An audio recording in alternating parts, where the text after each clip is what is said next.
নমস্কার, সবাই কেমন আছেন? প্রবাসী বঙ্গবাসীর আরও একটি ভিডিওতে আপনাদের সকলকে স্বাগত। আজকে যে জায়গাটি আপনাদের ঘুরে দেখাবো সেই জায়গাটি আমার চোখে দেখা সবচেয়ে সুন্দর জায়গাগুলোর মধ্যে একটি জায়গা। তাই আজকে এই জায়গাটির বর্ণনা আমি একা দেব না, আজকে এই জায়গাটির বর্ণনা আমি এবং আমার হাজবেন্ড দুজন মিলেই দেব। আজকে যে জায়গাটি আপনাদের নিয়ে যাব সেটি হলো গ্লেনেটিভ। আমার তো এই জায়গাটি দারুণ লেগেছে, কিন্তু আমার হাজব্যান্ডের কেমন লেগেছে চলুন ওর থেকে একবার শুনে নেওয়া যাক। কি গো, আজকে এই গ্লেনেটিভ জঙ্গলটি তোমার কেমন লাগলো? এক কথায় জায়গাটি অসাধারণ। মানে এরকম যে একটি জায়গা দুনিয়ার বুকে আছে সেটি চোখে না দেখলে বিশ্বাস করা যায় না। ব্যাস এইটুকুই। এই জায়গাটি কেমন লাগলো তোমার, বা এই জায়গাটি একটু বর্ণনা তো দাও। জায়গাটি বর্ণনা করার জন্য গ্লেনেটিভ শব্দটার মানে কি সেটা দিয়ে আমাকে শুরু করতে হবে আগে। গ্লেন শব্দটার মানে হচ্ছে ভ্যালি, আর এটিভ হচ্ছে এই ভ্যালির ভিতর দিয়ে বয়ে যাওয়া নদীটির নাম। তাই এটিভ নদীর যে ভ্যালিটি সেটিকে বলা হয় গ্লেনেটিভ। তো গ্লেনকো মেন রোডের থেকে ভেতরে একটা সরু রাস্তা ঢুকে যায় এই গ্লেনেটিভ জঙ্গলের ভেতরে। এটি প্রায় 18 থেকে 20 কিলোমিটার লম্বা একটা স্ট্রেচ, যেটি গ্লেনেটিভ ড্রাইভ নামেও খুব বিখ্যাত। জায়গাটি এমনই, চারিদিকে বড় বড় পাহাড়ে ঘেরা এবং সব পাহাড়গুলো সবুজে মোড়া। আমরা যে সময় গেছিলাম তো দেখতে অপূর্ব লাগছিল, এবং সেই পাহাড় থেকে বয়ে আসা ছোট ছোট ঝর্ণা নিচের সেই নদীটিতে এসে মিলিয়ে যাচ্ছিল। আর এই বয়ে চলা নদীর পাশ দিয়ে একটি সরু রাস্তা যায়, যেটিকে গ্লেনেটিভ ড্রাইভ বলছিলাম আমি। রাস্তাটি এতটাই সরু যে সামনে থেকে একটা গাড়ি আসলে উল্টো দিকের গাড়ি তাকে পাস দিতে পারবে না। তাই ছোট ছোট জায়গা করা আছে যেখানে দাঁড়িয়ে থেকে অন্য গাড়িকে পাস দিতে হয়। যারা প্রকৃতিকে ভালোবাসেন, নেচারের যে সৌন্দর্য সেটাকে যারা উপভোগ করতে ভালোবাসেন, তাদের জন্য এই জায়গাটি জুড়ি হয় না। হ্যাঁ, তবে একটাই কথা, আপনাকে ড্রাইভিং জানতে হবে, না হলে এর ভেতরে কোনো পাবলিক ট্রান্সপোর্টের ব্যবস্থা নেই। জায়গাটি খুবই রিমোট, মানে এমনই অবস্থা যে আমাদের ফোনে কোনো টাওয়ারও ছিল না, এতটাই রিমোট এই জায়গাটা। আর এই 18 কিলোমিটার লম্বা স্ট্রেচে 4 থেকে 5টা ঘর আছে, এছাড়া আর কোনো ঘর বাড়ি এখানে নেই। আর এই জায়গাটি ক্যাম্পিংয়ের জন্য খুবই বিখ্যাত। যারা ব্রিটিশ বা স্কটিশ লোক আছে, বা অনেকে যারা বাইরে থেকে আসে, তারা এখানে এসে ক্যাম্পিং করে। কেউ কেউ নদীর পাড়ে টেন্ট ফেলে ক্যাম্পিং করে, অথবা কেউ গাড়ির মাথাতেই টেন্ট লাগিয়ে ক্যাম্পিং করে। আপনাদের আগে দেখাবো কিভাবে গাড়ির মাথায় টেন্ট লাগিয়ে ওরা ক্যাম্পিং করে এখানে। আর এই পুরো 18 কিলোমিটার স্ট্রেচের একদম লাস্টে আছে একটা বড় লেক। এই লেকটার মধ্যে পাহাড় ঝর্ণা সব এসে মেশে, এবং সেখানে গিয়ে দেখবেন হয়তো পুরো লেক সাইডটাতেই একটা ক্যাম্পিং সাইটে পরিণত হয়েছে। আর এই জায়গাটা এতটাই ওয়াইল্ড যে এখানে সান্তা ক্লজের সেই রেনডিয়ারকেও ঘোরাফেরা করতে দেখা যায়। আর এই জায়গাটির সম্পর্কে বেশি বর্ণনা দেব না, চলুন আমাদের সাথে আপনারাও এই জায়গাটিকে উপভোগ করুন।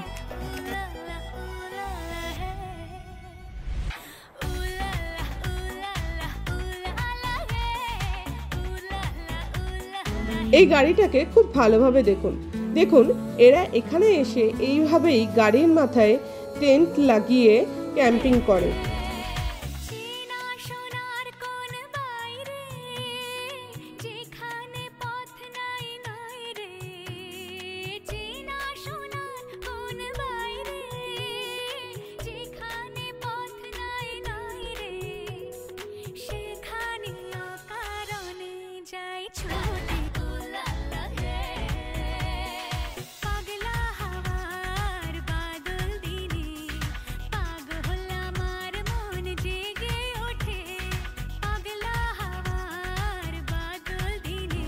এখানকার প্রাকৃতিক সৌন্দর্য আমাকে এতটাই বিভোর করেছে, আমার তো খুব ইচ্ছা এখানে একদিন হলেও এসে টেন্টে থাকার। যারা ফ্যামিলি নিয়ে এখানে আসতে চায় তাদের পক্ষে তো টেন্টে থাকা সম্ভব নয়। আমি দেখেছি এখানে অনেক হলিডে হোমও আছে। তুমি একটু আমাদের ভিউয়ারদের কি বলে দেবে যে সেই হলিডে হোমগুলোতে কিভাবে থাকা যায়? এই জঙ্গলের ভেতরে আপনি যদি একাকিত্ব সময় কাটাতে চান, তাহলে এখানে থাকার জন্য বেশ কিছু ব্যবস্থা আছে।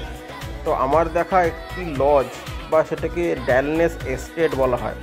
ড্যালনেস এস্টেট হলো একটি লাক্সারি থাকার ব্যবস্থা এখানে বলতে পারেন, তো যেটি খুবই কস্টলি। তো এইগুলো মোটামুটি আমি দেখেছি 3 দিন থেকে 7 দিনের মিনিমাম বুকিং আপনাকে করতে হবে, তবেই ওরা বুকিং দেবে। তো তো এক এক দিনে বুকিংয়ে অ্যারাউন্ড 1.5 থেকে 2,000 পাউন্ড খরচা, মানে ইন্ডিয়ান মানিতে প্রায় 1.5 লাখ থেকে 2 লাখ টাকা খরচা হয় এখানে। এছাড়াও এখানে 3টি এয়ারবিএনবি আছে। 3টি এয়ারবিএনবি আপনি যদি বুক করতে চান, এয়ারবিএনবি এর সাইটে গিয়ে আপনারা গ্লেনেটিভ লোকেশন দিয়ে বুক করতে পারেন। তো সেখানে মিনিমাম 3 দিনের জন্য আপনাকে বুকিং করতে হবে, 3 রাত না হলে ওরা বুকিং দেবে না।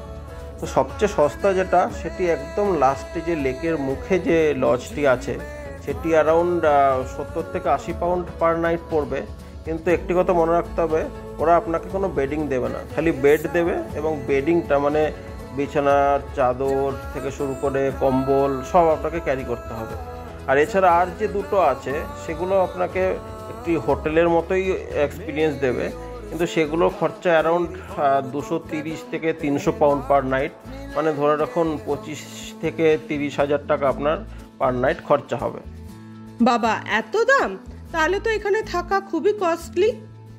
হ্যাঁ, একটু কস্টলি তো হবেই। এতটা জঙ্গলের ভেতরে এত একটি সুন্দর জায়গায় ওরকম একটি লজ বানিয়েছে, তার মেনটেনেন্স তো অনেক খরচা হয়ই। তবে হ্যাঁ, যে লজটির কথা বললাম একদম লেকের পাশে, সেটি একটু কম খরচা, প্রায় 70 থেকে 80 পাউন্ডে আপনারা 3 থেকে 4 জন থাকতে পারেন। হ্যাঁ, কিন্তু আপনাদের নিজস্ব বেডিং নিয়ে যেতে হবে, তবে আপনারা সস্তায় কিছুটা থাকতে পারবেন। আর ওদের রান্না করার সমস্ত ব্যবস্থা আছে। আপনারা যদি গ্রসারি কিনে নিয়ে যান, আপনারা নিজেরাই ওখানে রান্না করে খাওয়া দাওয়া করতে পারবেন।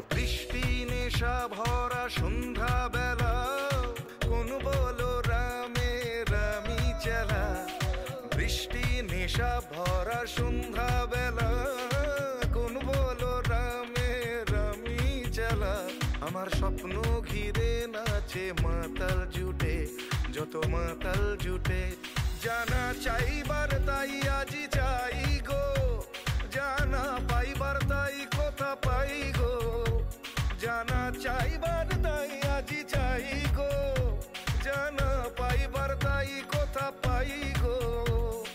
পাবো না মরি অসম্ভবের পায়ে মাথা কুটে, পাবো না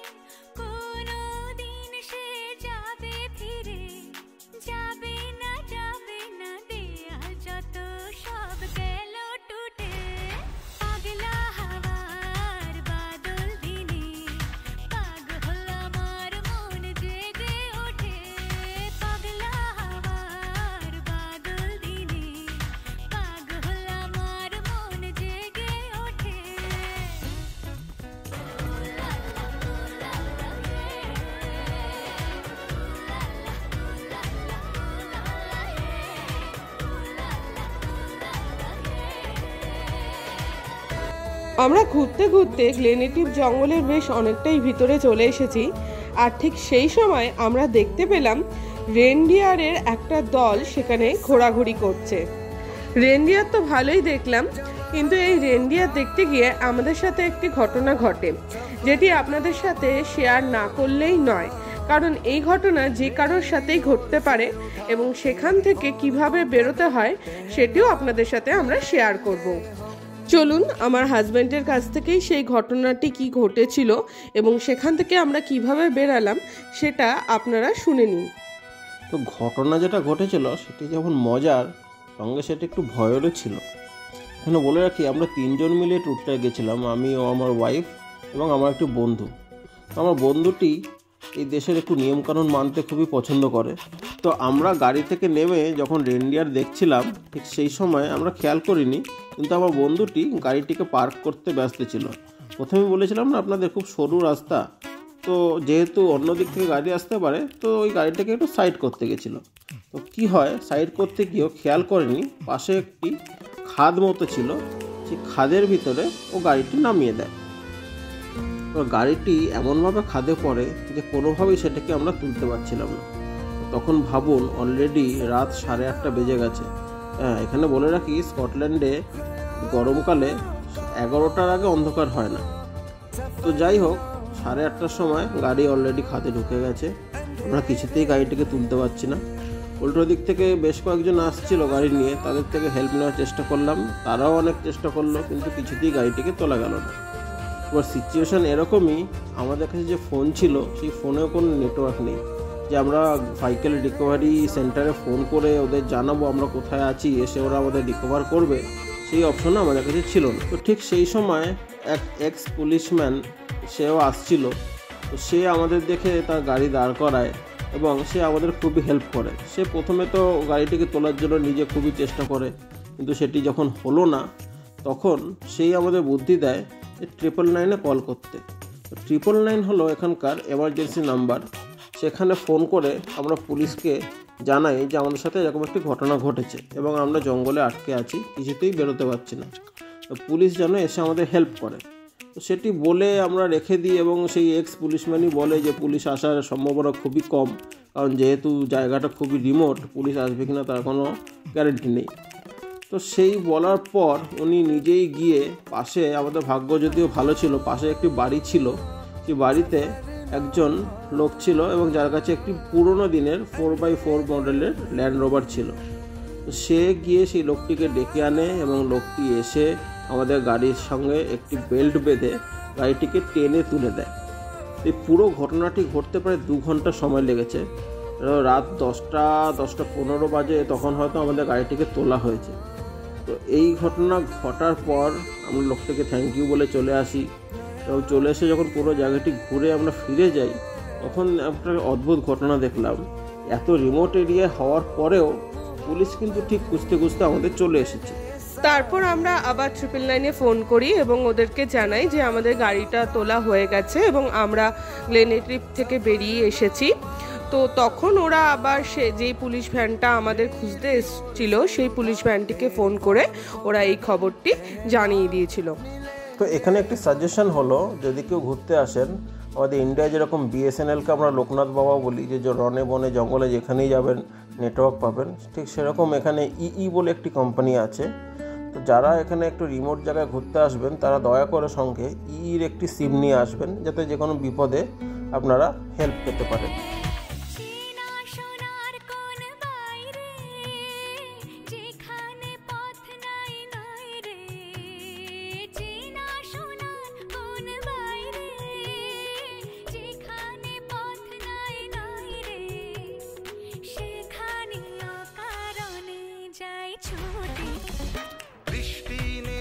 ভরা সন্ধ্যা বেলা কোন বলো রামে রামি চালা, বৃষ্টি নেশা ভরা সন্ধ্যা বেলা কোন বলো রামে রামি চালা।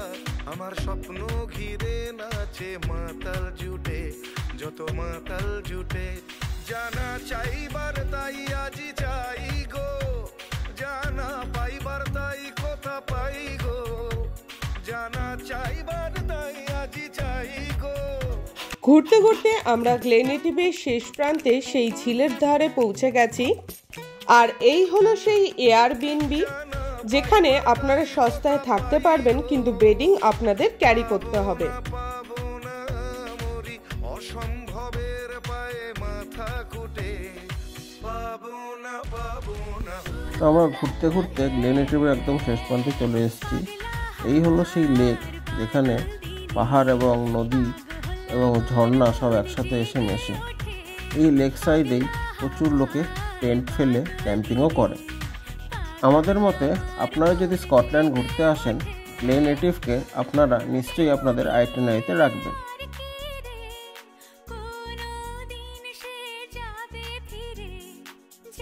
আজকে আমাদের এই ভিডিওটি আমরা এখানেই শেষ করছি। আজকে আমাদের এই ভিডিওটি কেমন লাগলো কমেন্টে অবশ্যই জানাবেন এবং লাইক শেয়ার অবশ্যই করবেন। আর আমাদের এই চ্যানেলে যদি আপনি নতুন হন তবে চ্যানেলটিকে কিন্তু অবশ্যই সাবস্ক্রাইব করবেন।